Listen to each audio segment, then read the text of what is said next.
Maadtong gabi, mga gwapo o gwapa, mga igsuon ako mga navigators. Do you understand me? Okay.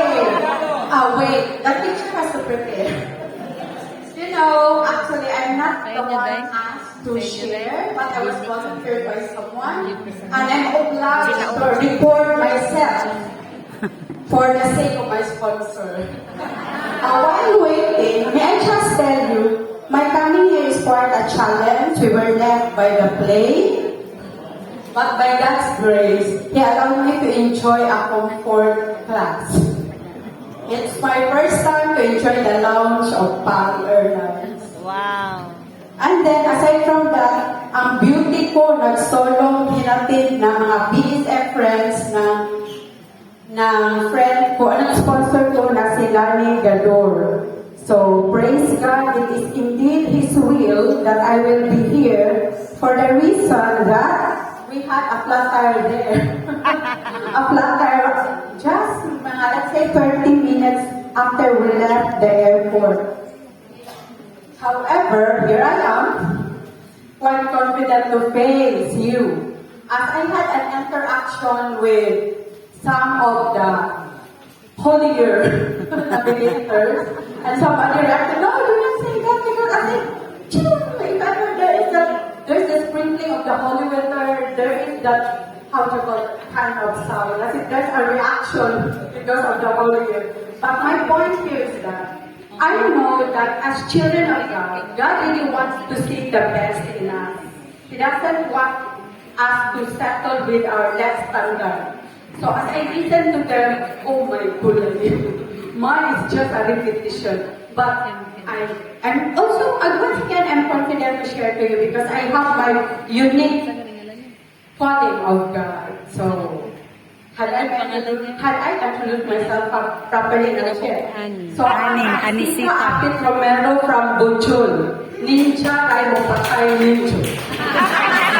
Do you understand? Okay, wala na. Yes. Okay, you don't understand. I have to translate because the cause of my standing here is asking for it. So, I am from Bohol, and then we Boholanos, we are known to say in Jaja. Instead of Salamat Kaayo, we will say Salamat Kaadyo. Thereby, ninja, you know ninja turtle? Okay. Ninja kayo patay ninja. Patay means kill. Okay, so as you go to Bohol, you have to be careful. They were very hospitable during fiestas, but be careful with the ninjas. Or okay, with the kabacho. The kabayo. Okay, so Kuya, take you nga, you're the one giving you 3 to 5 minutes, but you're interrupting me.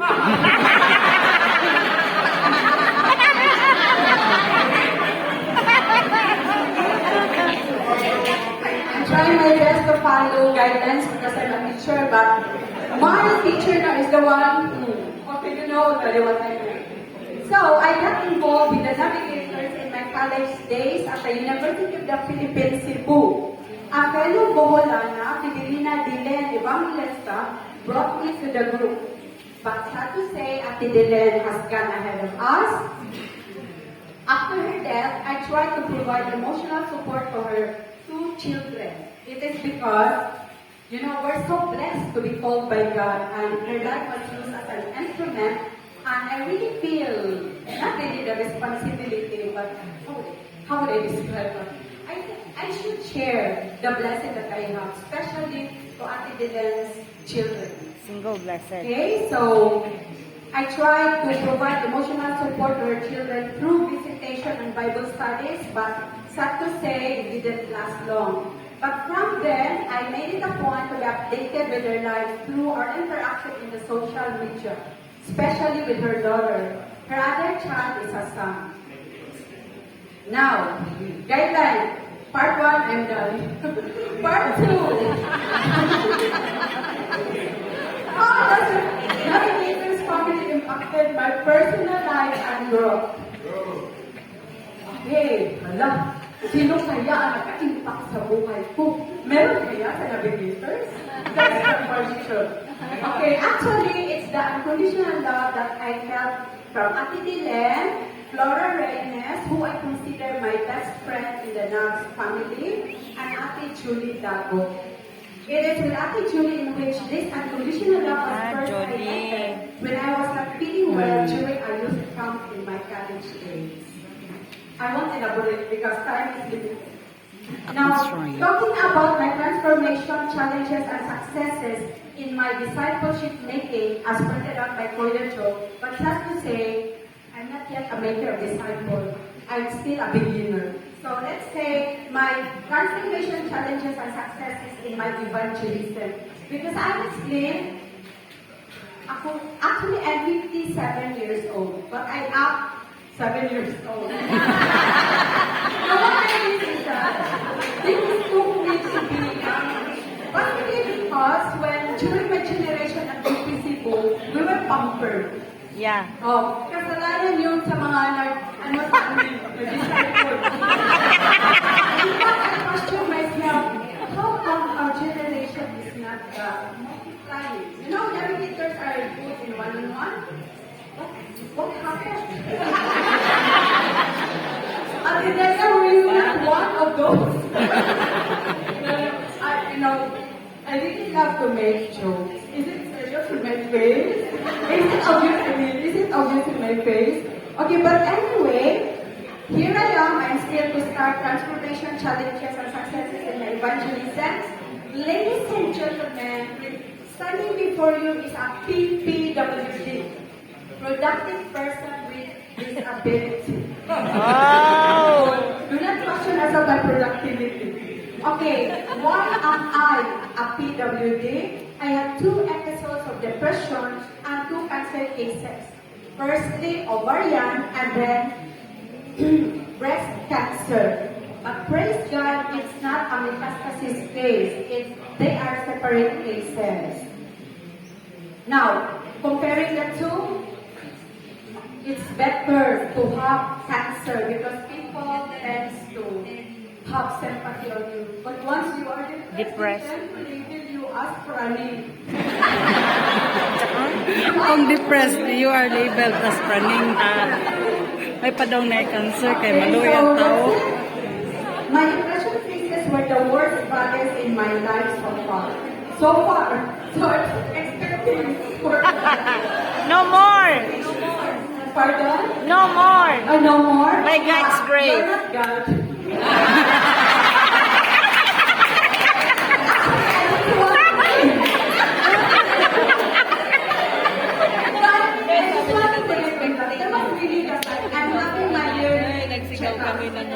Okay, I'm having my yearly checkup and then, okay, I'm a puzzle with many missing pieces. I have capso, you know what is capso, and then I had mastectomy with my left breast. And then my right breast, there's still something in there. So, it's being monitored. And then I took space. So I started with the appropriate worship that I'm having weekly. Tuwi pa sa cancer. Survive I niya. have another cancer case. However, it was really a mercy of God. I mean, it's by the grace of God, I was able to say, okay, Lord, it's okay with me if I'll have another cancer case. Anyway, that's temporary. Moreover, I'm bound, everybody's bound to die. And Amen. It's the best place. I was just so confident in saying that because honestly, with my 2 depression cases, with my 2 cancer cases, actually I didn't feel much pain. God was so gentle with the bataog ani. You know what is bataog? Childish. Okay, so that is it. Wait, so I'm out. So that's it. Thereby, I'm a PWD. PP. May I repeat my depression cases were the worst parties in my life so far. I had a 360-degree turning back from God and from my ideal self. I do not understand why depression happened to me, considering that I'm born again. Claiming the truth of A1 in our PMS, 2 Corinthians 5:17, if anyone is in Christ, he has a new creation, the old has gone, the new has come. You would really love to hear my story, my family story. We are 10 siblings, 6 of us are victims of depression. One has gone ahead. Okay, it was quite. So, it's in You know, I think Ngayon, it's- dalawa I sa think kapatid it's so niya, bad because ano I talaga, don't have any may suffering problema. within, But I was comforted directly by the word of God. When I tried to open the Bible, because by that time I was abandoned by the pastor. Okay? Because God really led me to the May verse dalawa pa where siya God kapatid na yung told a lalaki statement na for the Pharisees ano talaga, that they will be in the darkness mentally, of may the mental darkness. issues. So meaning there is the degree. Moreover, later on, I was Praise able God. to realize, I know Let's that God recover. is a God of love and justice. Amen. And God looks at the heart. Thereby I know that though my brother committed suicide, I could not conclude, and no one has the right to conclude that is bound for him. So praise God for that. So may I go on? So pray for me on that case. Amen. I had 360 degrees turning back from God and from my ideal self. I could not understand. However, the church that I'm connected with, they have this deliverance team, and the head of the deliverance team explained to me the truth of that verse. That being the new self refers to our spiritual life. I have already the power to say no to sin. It's not about I will be free from sickness, I will be Yeah. free from problems, Yeah. but it's my courage. I cannot sing the song, I cannot make the statement, dahil ako ay tao lamang. No. So we are victorious in the name of Jesus. So that is it. Okay. After my worst bodies, I am free from my idealistic personality. You want to see my copy of the script of mine? This is not typical of me. Before, I have to repeat, and then it should be, but this time, I had it in one setting, though from time to time I would go there to make correction of that grammar because of, anyway, there's nothing wrong with being a perfectionist as long as you're able to handle it. Because as a teacher, I should be ideal. Perfectionist din na siya ayon sa una. So May I'm roommate free from man my eh. idealistic personality and Roommate I just kami. find it but hugging From or undergraduate course. ABS bio siya. And then, hindi siya katolerate na noisy kami. Yung, pag mag-music kami, hindi siya makatolerate. Makanon siya nga, you are disturbing me. Kaya na yan na. Turn down the Would you volume. believe it? Yes. Why? Have we interacted?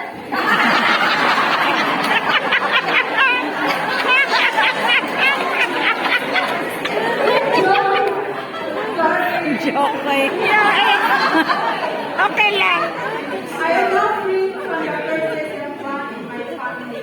And I'm proud to tell you that in the later part of year 2019, the end of my worst balance, and confirmed with my doctors and loving souls, I don't have symptoms of depression and cancer anymore. Yay! maraming advantage kasi ang laki discount pag PWD. Only under cancer supplements. Again, to God be all the glory.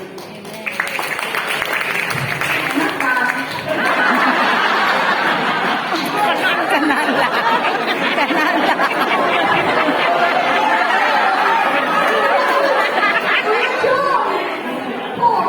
Your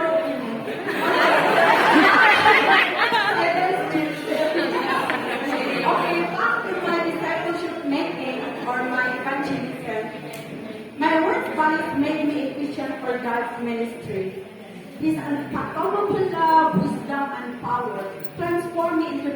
version of myself so far. Meaning, I want to grow more for the expansion of His kingdom. By the way, I'm following the terms or the lines of Dr. Stanley Words, Values, Love, Wisdom, and Power. You know what? It's only after my worst values that I became spontaneous in my evangelism. Not yet disciple making. I haven't made a disciple yet. Okay, talking about disciple making, but as of influencing to be good, so far as a teacher for 21 years, praise God. Okay? So, it's only after my worst values that I became spontaneous in my evangelism. Because I already have a very tangible love story with our Creator. This serves as my living testimony. As of present, my evangelism activities are this can be considered already as a discipleship making activity involved by children, Sunday school, and the church. Tapos mga mentally depressed. I'm connected with, and you know what? My best tool in my Para siyang counselor. discipleship making with them is modeling, because the saying goes, values are taught, not taught. Moreover, I always emphasize to them their need for Jesus. Even how young they are, I always emphasize that they need Jesus. You know, children, they really, the carnal nature of children. So I always emphasize for them their need for Jesus.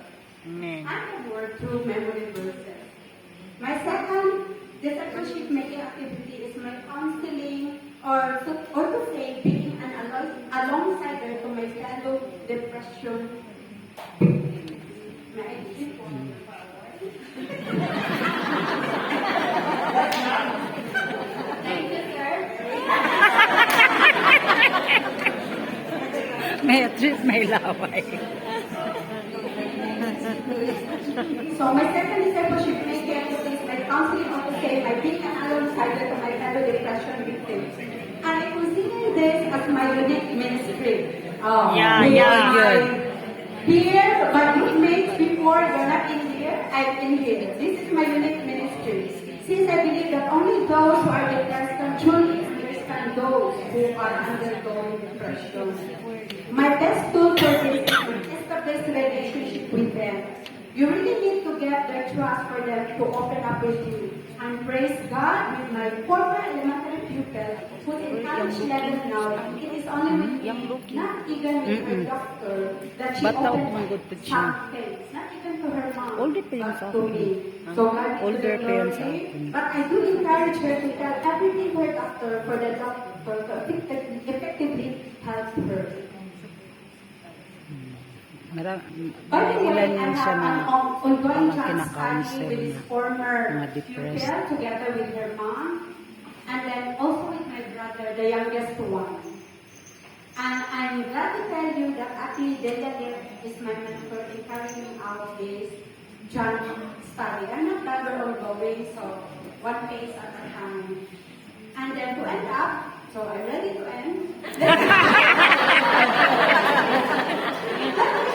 My lifetime verse, Romans 8:28. Everything works out for good for those who love you. Amen. All according to His purpose. Amen. And my power verse, Galatians 2:20. I have been crucified with Christ. It's no longer I who live, but Christ who lives in me. And the life that I live, that I now live in the flesh, I live by faith in the Son of God who loves me and gave Himself for me. You know what? I've been claiming that, and I really wanted to have that Galatians 2:20 years ago. I can still remember when there was a pastor who was supporting me. Years Sa ago. doon ay Pastor courting me. But the truth is just after months ago, when in the process of helping my brother, I tried to recall all the experiences during my two depression episodes. And then, I tried to ask for opinions, but still, my brother, there's no clear progress. So, I went back, there was that going back to that warrior personality of me. And then my focus, oh no, this cannot be. This is the beginning of my depression before. So, I went back, I just went back to manage Gary was a big help, because it was just recently, now, during the time when Gary shared he has this problem with, I cannot recall this, okay? However, it's really hard for him to memorize verses, but even with the fact, he was able to memorize all the themes. Moreover, he's not just memorizing lines, but also chapters. So I told myself, you can't make an excuse of all the preparations that you underway. So, that's it. Okay, prior to that, may siya ear injury na nasira ang eardrum niya. And then nag-general anesthesia yun siya. In my counseling or my alongside with the depressed people na we really have to claim the word of God because it won't return to God void. And that is always my point to our youngest na can we read the word of God? Universally the word of God is accepted as the word of God. You yourself you acknowledge it as the word of God. So please do act on that truth that you believe that it's the word of God. Because for me, it's the word of God that can really work power, change, and improvement or anything good in your life. So that's it. And here I am, ready, friend, ready. Let me sing. So let me sing. The song okay, the song goes like this. Oh, the while you hear it spoken, yet love is way too much to give us lesser things. What if your blessings come through nature? What if your healing comes through tears? What if a thousand sleepless nights are what it takes to know you're here? What if my greatest disappointments or the aching of this life is the revealing of a greater curse this world can satisfy? What if trials of this life are your mercies in the sky? Yay! Ready na, Ann!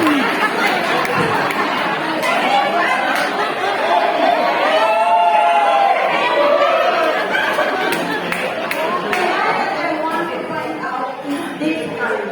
Yet love is way too much to give us. And where with our God is a God of love, and as my loving Father, He won't allow me to settle for less in this life. So He orchestrated the events of my life to make me a pretty because my status now enables me to be effective in my discipleship making Amen. for the expansion of His kingdom. Once again, to God be all the praise.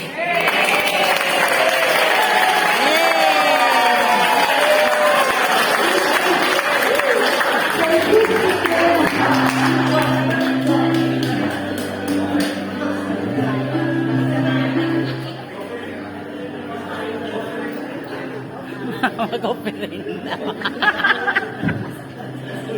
Okay, magandang gabi po.